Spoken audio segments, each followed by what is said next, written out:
Halo kawan-kawan YouTube, balik lagi nih sama Lala di channel Sound System Film. Gimana, masih pada miskin? Kebetulan nih ada film yang cocok banget buat kalian. Karena hari ini Lala akan dongeng sebuah film Korea yang berjudul Lucky yang dikeluarkan pada tahun 2016. Penasaran toh? Langsung saja masuk ke reviewnya. Tapi sebelumnya silahkan klik tombol subscribe-nya terlebih dahulu ya. Kalau sudah, mohon diatur tempat duduknya dan ojo pada jotos-jotosan. Oke, langsung saja, cekidot. Di awal film, kita akan diperlihatkan adegan pembunuhan yang dilakukan oleh seorang detektif bernama Hyung Wook. Setelah pembunuhan sukses, mayatnya pun ia bawa pergi. Scene berganti kepada seorang pemuda bernama Jae-sung. Dia ini akan mengakhiri hidupnya karena frustasi. Namun saat akan bunuh diri, tiba-tiba ibu kosnya datang dan menawarinya makanan. Namun saat keluar, itu hanyalah trik yang dilakukan ibu kos agar Jae-sung ini membayar tunggakan sewa kamarnya. Ibu kosnya pun menyinggung Jae-sung kalau kamar dan badannya ini sangat bau, dan serta menyuruhnya untuk mandi. Jae-sung juga merasakan kalau badannya ini bau, dan dia ini memutuskan mandi dulu sebelum bunuh diri. Scene pun berpindah ke Hyung Wook. Setelah menikam korbannya, baju yang dipakainya ini terciprat darah. Karena merasa kotor, dia memutuskan untuk mampir ke sebuah pemandian untuk membersihkan badannya. Saat sudah di pemandian, di situ ternyata ada Jae-sung juga. Dia yang miskin menjadi tertarik dengan barang yang dipakai Hyung Wook karena mereknya mahal-mahal. Lalu saat sedang mandi, sabun milik Jae-sung ini tiba-tiba terpental dan tertendang oleh orang-orang di dalam pemandian. Dan saat Hyung Wook akan memasuki pemandian, tiba-tiba sabun Jae-sung ini malah terinjak olehnya dan membuatnya terjatuh lalu pingsan. Karena jatuh, kunci lokernya pun terpental ke Jae-sung. Jae-sung ini melihatnya lalu mengambil kunci itu. Awalnya dia mau mengembalikan kunci itu. Namun setelah dipikir lagi, dia pun menukar kunci loker miliknya dengan kunci loker milik Hyung Wook. Singkatnya, lalu ambulan pun datang dan membawa Hyung Wook ke rumah sakit. Sedangkan Jae-sung pun membuka loker Hyung Wook dan mengambil barang-barangnya. Dia pun berpikir apa salahnya tampil keren dulu sebelum mati. Setelah keluar dari pemandian itu, Jae-sung pun menghampiri ibu kosnya untuk membayar biaya sewa tunggakan kamarnya. Lalu dia pun membawa pergi mobil sport milik Hyung Wook. Jae-sung ini pergi ke warung-warung yang pernah dihutanginya dan membayar semua utangnya. Setelah semua beres, tiba-tiba dia berpikir kalau ini bukan miliknya dan harus mengembalikan ke Hyung Wook. Scene pun berpindah, Jae-sung ini pergi ke rumah sakit tempat Hyung Wook dirawat. Saat dia akan mengambil barang-barang miliknya, tiba-tiba Hyung Wook ini sadar dan mengagetkannya. Tapi saat tersadar, Hyung Wook ini menganggap kalau dirinya ini adalah Jae-sung. Lalu saat Hyung Wook akan keluar dari rumah sakit, dia tidak bisa membayar biaya administrasi karena uang yang berada di dompetnya hanya 2.000 won. Di situ tiba-tiba petugas ambulan yang membawanya menghampirinya. Dia ini bernama Rina. Rina yang kasihan kepada Hyung Wook akhirnya membantu untuk membayar biaya tagihan rumah sakit. Dan di sini diketahui kalau Hyung Wook ini terkena amnesia. Lalu petugas Rina ini mengantar Hyung Wook ke rumahnya. Karena Hyung Wook berjanji akan mengembalikan uang Rina saat sudah di rumah. Scene pun berpindah. Di sini Jae-sung pun mendatangi rumah Hyung Wook yang asli. Di sini dia terheran karena rumahnya ternyata megah sekali. Saat sedang berjalan-jalan di ruangan, dia ini menyangka kalau Hyung Wook adalah polisi. Karena di situ terdapat banyak baju polisi. Scene pun berpindah kembali ke Hyung Wook yang telah sampai di kamar Jae-sung. Dia pun terheran mengapa kamarnya sangat bau dan kotor. Rina yang kasihan melihat keadaan Hyung Wook akhirnya memutuskan untuk tidak menagih hutangnya terlebih dahulu. Sedangkan Jae-sung di sana sedang menyalakan TV dan melihat wanita yang sedang senam. Namun saat Jae-sung mengganti channel TV-nya, dia terheran dan menyangka apakah ini adalah CCTV. Scene berganti ke hari selanjutnya. Jae-sung tiba-tiba kaget karena wanita yang dilihat dari TV itu mencoba untuk bunuh diri. Karena panik, dia pun mencoba menelpon ambulan. Namun saat Jae-sung tersadar itu adalah akting dari wanita tersebut. Wanita itu bernama Yoon-jo. Scene pun berpindah. Rina ini mendatangi Hyung Wook. Di sana dia kaget karena kamar Hyung Wook ini telah rapi dan bersih. Dan kemudian Hyungwook ini mengatakan kalau dia ini handal dalam menggunakan pisau. Rina yang mendengar itu lalu mengajak Hyungwook ke kedai neneknya untuk bekerja di situ. Awalnya neneknya ini tak setuju. Tapi Rina ini merayu neneknya dan ngomong kalau Hyungwook ini ada utang kepadanya. Karena mendengar itu, akhirnya neneknya pun setuju. Shin berpindah kembali ke Jaesong. Di sini ia mencari makanan di rumah Hyungwook. Saat membuka kaleng biskuit, dia pun sangat terkejut karena yang ditemukannya adalah uang yang sangat banyak. Lalu langsung saja dirinya ini memesan makanan yang sangat banyak. Setelah selesai makan, Jaesong ini memutuskan untuk meminum anggur. Dan di sana dia ingin memilih anggur yang paling mahal. Tapi saat dia mengambil anggurnya, tiba-tiba ada sebuah ruangan yang terbuka. Lantas dia pun memasuki ruangan itu. Di sana ia terheran. Karena ternyata di situ terdapat banyak senjata-senjata dan terdapat informasi tentang wanita yang bernama Yunjo. Kemudian ia tersadar kalau Yunjo berada di apartemen yang sama dengannya.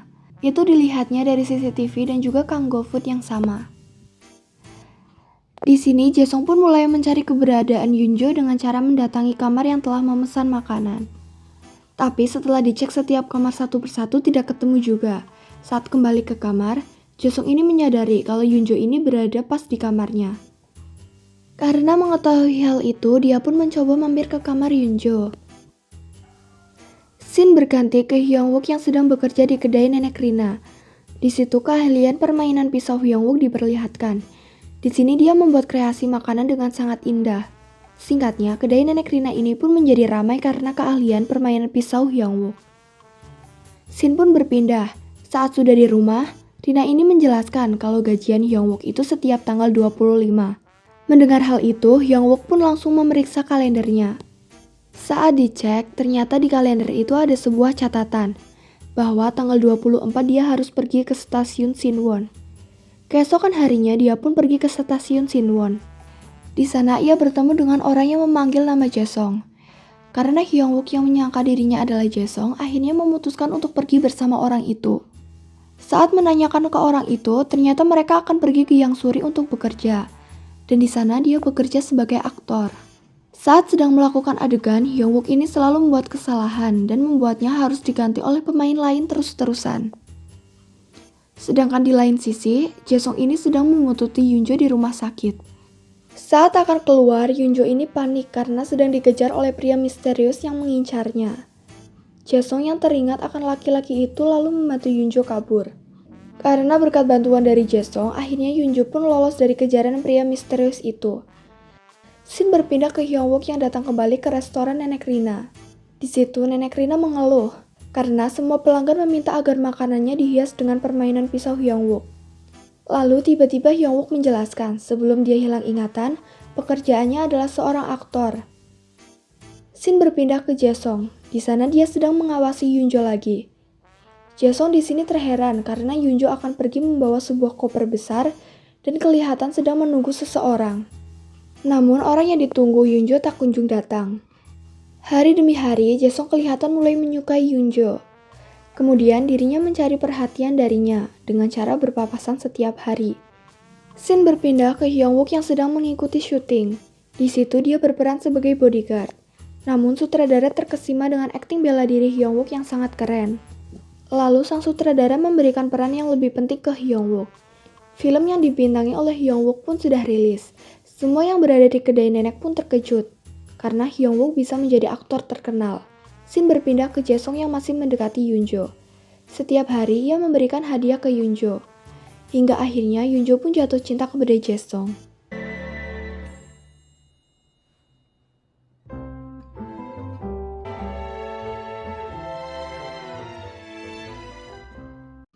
Di lain sisi, di sini terlihat Hyungwook yang sedang syuting. Di situ ada Rina yang merangkap menjadi manajer Hyungwook. Di situ Hyungwook mulai memainkan peran yang sangat penting di filmnya.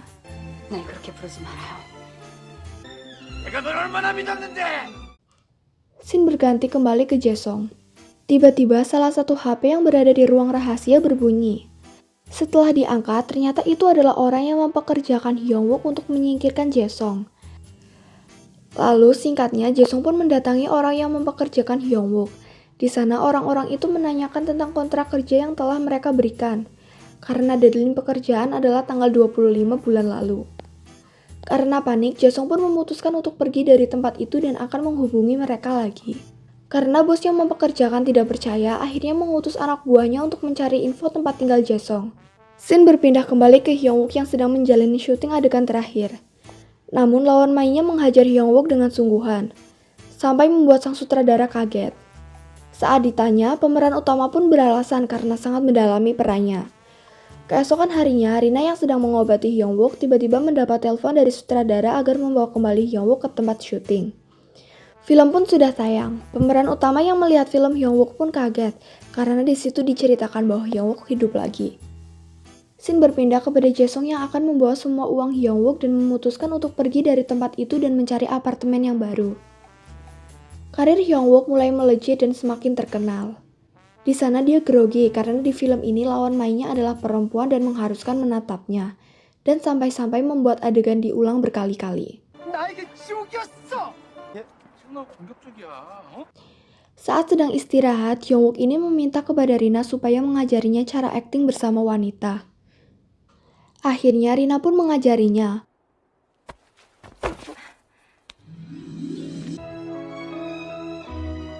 Berkat bantuan Rina, Hyungwook pun berhasil menyelesaikan peran di film itu dengan bagus. Scene berpindah kembali. Di sini diperlihatkan Yoonjo menuju ke tempat yang sama setiap hari Kamis. Dan di sana terlihat Jaesung yang telah menunggunya. Dirinya memberitahu bahwa orang yang ditunggu Yoonjo tidak akan datang. Dan jika datang, itu akan membuat Yoonjo dalam bahaya. Lalu Jaesung pun meminta Yoonjo untuk pergi bersamanya agar dia tetap aman. Dan Jaesung ini berjanji akan selalu menjaga Yoonjo, dan mereka pun berpelukan dengan sangat romantis. Di lain sisi, ternyata bos penjahat itu mengetahui kalau Jaesung dan Yoonjo ini bersengkokol. Karena merasa dikhianati, bos penjahat itu menyuruh anak buahnya agar menyewa penjahat lain untuk membunuh Yoonjo dan Jaesung.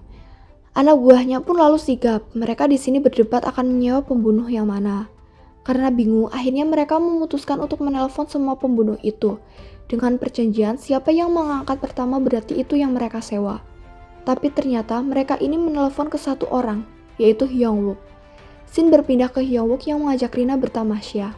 Bukannya berdua, ternyata Hyungwook ini mengajak seluruh keluarga Rina bertamasya. Di perjalanan pulang, tiba-tiba ingatan Hyungwook ini telah kembali. Dia ini teringat dengan memori-memorinya dahulu kala. Karena sudah ingat semuanya, dia pun memutuskan untuk kembali ke rumahnya. Saat sudah di rumah, dia mendapati kalau kamarnya ini sangat berantakan. Dia pun mengecek CCTV rumah untuk mencari pelakunya. Saat sudah ketemu, Hyungwook ini langsung mendatangi tempat persembunyian Yoonjo dan Jaesung. Di sini terjadi adu mulut, karena Jaesung ini menyangka kalau Hyungwook ini adalah pembunuh bayaran yang akan membunuh Yoonjo. Karena sudah salah paham, akhirnya Hyungwook pun menjelaskan yang sebenarnya. Dia ini tidak pernah membunuh korbannya, melainkan memalsukan kematian para korbannya agar bisa menjalani kehidupan baru mereka. Begitu juga yang akan dia lakukan kepada Yoonjo.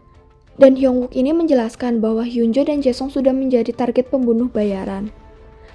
Karena sudah terlanjur seperti ini, Hyungwook pun memutuskan untuk mengajak mereka menghilang bersama.